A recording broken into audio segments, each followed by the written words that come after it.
ಎಲ್ಲ ಆತ್ಮೀಯರಿಗೆ ನಮಸ್ಕಾರ. ಎಲ್ಲರೂ ಈ ಬೇಸಿಗೆ ಕಳೆಯುವ ಕೊನೆಯ ದಿನಗಳಿದ್ದೀವಿ.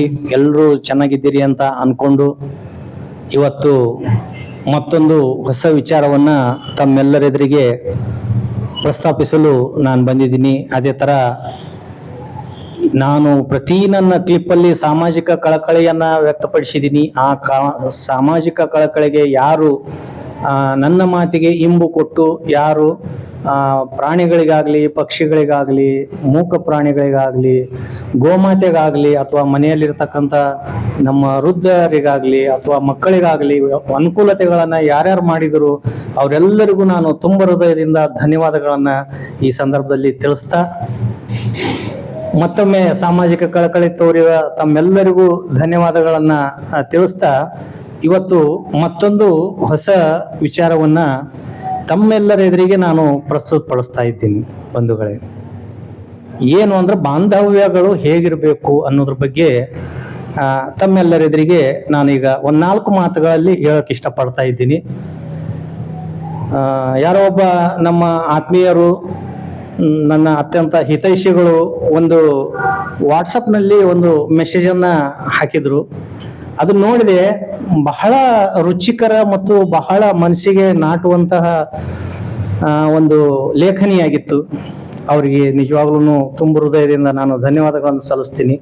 ಯಾಕಂದರೆ ಇಂಥ ವಿಚಾರಗಳು ಆಗಾಗ ಬರ್ತಾ ಇರಬೇಕು. ನಮ್ಮತನದ ಬಗ್ಗೆ ನಮ್ಗೆ ಅರಿವು ಆಗ್ತದೆ. ಆ ಸಂದರ್ಭದಲ್ಲಿ ಬಾಂಧವ್ಯಗಳು ಹೆಂಗಿರಬೇಕು, ತಂದೆ ಮಗನ ಬಾಂಧವ್ಯ ಹೇಗಿರಬೇಕು, ತಾಯಿ ಮಗಳ ಬಾಂಧವ್ಯ ಹೇಗಿರಬೇಕು, ಗಂಡ ಹೆಂಡತಿಯ ಬಾಂಧವ್ಯ ಹೇಗಿರಬೇಕು, ಇದ್ರ ಬಗ್ಗೆ ನಾನು 1-2 ಮಾತುಗಳಲ್ಲಿ ತಮ್ಮೆಲ್ಲರ ಎದುರಿಗೆ ನಾನು ವಿಷಯವನ್ನು ಪ್ರಸ್ತಾಪಿಸ್ತಾ ಇದ್ದೀನಿ. ಆತ್ಮೀಯರೇ, ಬಾಂಧವ್ಯಗಳಲ್ಲಿ ಹಲವಾರು ಥರದ ಬಾಂಧವ್ಯ ಇರ್ತದೆ. ಗುರು ಶಿಷ್ಯರ ಬಾಂಧವ್ಯ ಇರ್ತದೆ, ಮೇಲಾಧಿಕಾರಿ ಮತ್ತು ಅವರ ಕೈ ಕೆಳಗೆ ಕೆಲಸ ಮಾಡುವಂಥ ವ್ಯಕ್ತಿಗಳ ಬಾಂಧವ್ಯ ಬೇರೆ ಇರ್ತದೆ. ಆ ಎಲ್ಲ ಬಾಂಧವ್ಯಗಳಿಗೂ ಸಹಿತ ಒಂದೊಂದು ಉದಾಹರಣೆಗಳಿರ್ತವೆ. ಅದೇ ತರಹ ಇಲ್ಲಿ ನಾನೊಂದು ವಿಷಯವನ್ನು ಓದ್ಪಟ್ಟೆ ವಾಟ್ಸಪ್ನಲ್ಲಿ.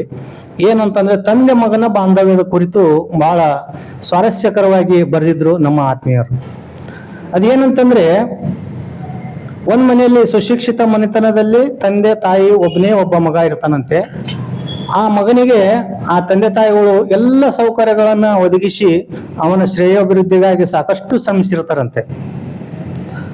ಇವರ ಈ ಒಂದು ಶ್ರಮಕ್ಕೆ ಮಗ ಕೂಡ ಇಂಬು ಕೊಡುವಂತೆ ಒಳ್ಳೆಯ ಶಿಕ್ಷಣವನ್ನು ಪಡೆದು ಒಳ್ಳೆಯ ಒಂದು ಶ್ರೇಣಿಯಲ್ಲಿ ಉತ್ತೀರ್ಣನಾಗಿ ಅವನು ಒಳ್ಳೆಯ ಒಂದು ಕಂಪನಿಯಲ್ಲಿ ಕೂಡ ಒಂದು ಕೆಲಸವನ್ನು ಗಿಟ್ಟಿಸ್ಕೊತಾನಂತೆ. ನೋಡಿ, ಇದು ತಂದೆ ಮಗನ ಸಂಬಂಧ ಹೇಗಿರ್ತದೆ ಅಂತ ತೋರಿಸ್ಕೊಡ್ತದೆ.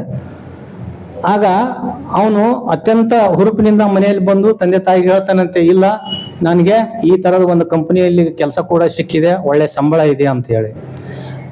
ತಿಂಗಳಾಂತ್ಯದವರೆಗೆ ಅವನು ಕೆಲಸ ಮಾಡಿ ತಿಂಗಳ ಕೊನೆಗೆ ಅಥವಾ ಮುಂದಿನ ತಿಂಗಳದ ಮೊದಲನೇ ವಾರದಲ್ಲಿ ತನಗೇನು ಮೊದಲೇ ಒಂದು ಪಗಾರ ಬರ್ತದೆ, ಅದನ್ನು ತಂದು ಅವನು ಏನು ಮಾಡ್ತಾನಂತೆ, ತಾಯಿ ಕೈನಲ್ಲಿ ಕೊಡ್ತಾನಂತೆ.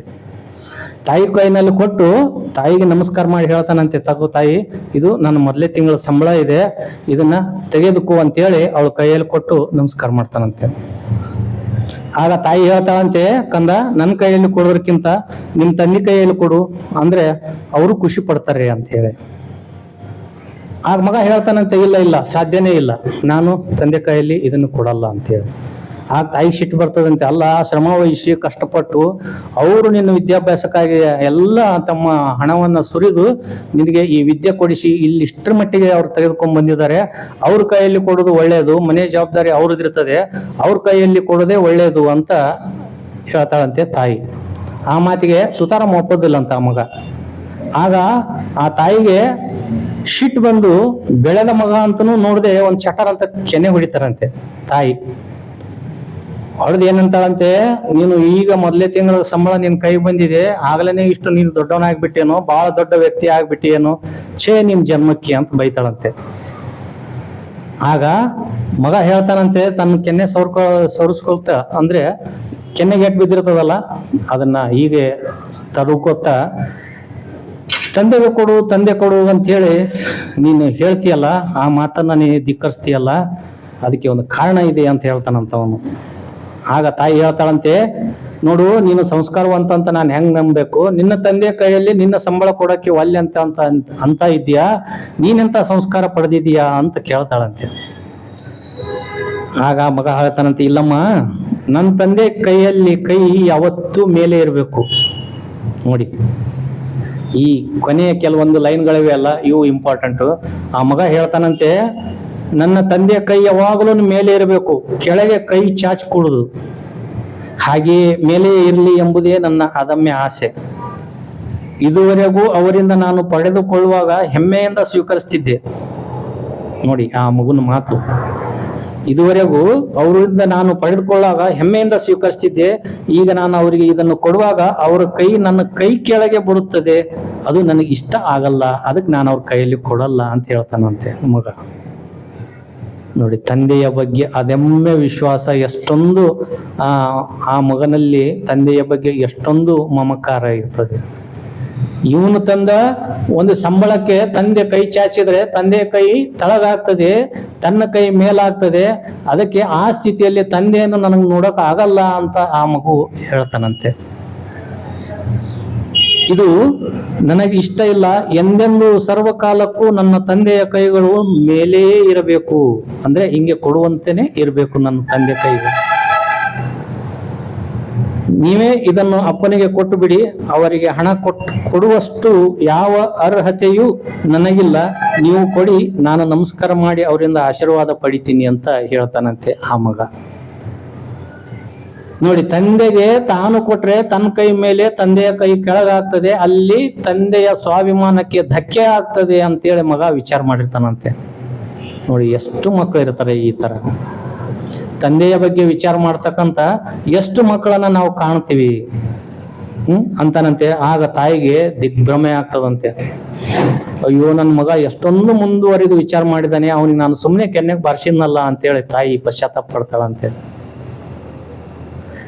ಇದನ್ನೆಲ್ಲವನ್ನ ಪಕ್ಕದ ಕೋಣೆಯ ಒಂದು ಕಿಟಕಿಯಿಂದ ನೋಡ್ತಿದ್ದಂತ ತಂದೆ ಅಂತಾನಂತೆ, ಇದ್ರೆ ಇರಬೇಕು ಇಂಥ ಮಗ ಅಂತ ಹೇಳಿ.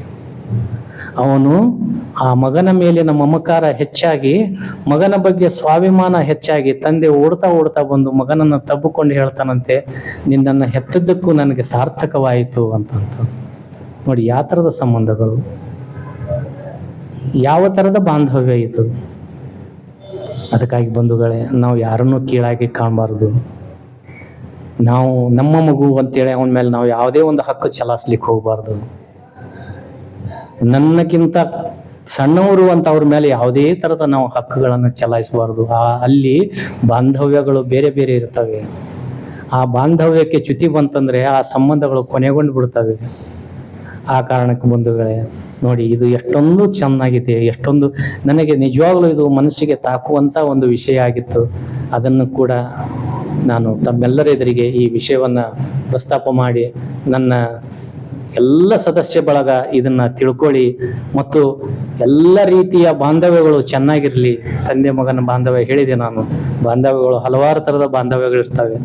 ಆ ಎಲ್ಲ ಬಾಂಧವ್ಯಗಳನ್ನು ಕೂಡ ನಾವು ಯಶಸ್ವಿಯಾಗಿ ನಿರ್ವಹಿಸೋಣ ಮತ್ತು ಯಾರನ್ನು ಕೀಳಾಗಿ ಕಾಣೋದು ಬೇಡ ಅಂತ ಈ ಸಂದರ್ಭದಲ್ಲಿ ಹೇಳ್ತಾ, ಆ ತಂದೆ ಮಗನ ಬಾಂಧವ್ಯ ನಮ್ಮ ಮನೆಯಲ್ಲೂ ನಮ್ಮ ಮಕ್ಕಳ ಮೇಲೆ ನಾವು ತೋರಿಸೋಣ, ಅವ್ರನ್ನ ಆತ್ಮೀಯವಾಗಿ ಕಾಣೋಣ, ನಮ್ಮ ಹಿರಿಯರನ್ನು ಕೂಡ ನಾವು ಆತ್ಮೀಯರಾಗಿ ಕಾಣೋಣ, ಅವರಲ್ಲಿ ಒಳ್ಳೆಯ ಬಾಂಧವ್ಯವನ್ನು ಬೆಳೆಸ್ಕೊಂಡು ಹೋಗೋಣ ಅಂತ ಈ ಸಂದರ್ಭದಲ್ಲಿ ಹೇಳ್ತಾ, ಈ ಒಂದು ವಿಷಯ ಚೆನ್ನಾಗಿ ಅನಿಸಿತ್ತು ಅಂತಂದ್ರೆ ನನಗೆ ಯಾರು ಕಳಿಸಿದ್ರು ಅವ್ರಿಗೂ ಕೂಡ ಧನ್ಯವಾದ. ಇದನ್ನು ಕೇಳಿ ನಿಮಗೂ ಒಂದು ಹಿತ ಅನಿಸಿದ್ರೆ ನಿಮಗೂ ಕೂಡ ಧನ್ಯವಾದಗಳನ್ನು ತಿಳಿಸ್ತಾ, ನನ್ನ ಈ ತಂದೆಯ ಮಗನ ಬಾಂಧವ್ಯದ ಬಗ್ಗೆ ನಾಲ್ಕು ಮಾತಾಡೋಕ್ಕೆ ಹುರುಪು ಬಂತಲ್ಲ, ಆ ಹುರುಪಿಗೆ ನೀವು ಇಂಬು ಕೊಟ್ರಲ್ಲ, ಅದಕ್ಕಾಗಿ ನಿಮಗೂ ಕೂಡ ಧನ್ಯವಾದಗಳನ್ನು ಅರ್ಪಿಸ್ತಾ ನನ್ನ ಎರಡು ಮಾತುಗಳನ್ನು ಮುಗಿಸ್ತಾ ಇದ್ದೀನಿ. ಧನ್ಯವಾದಗಳು.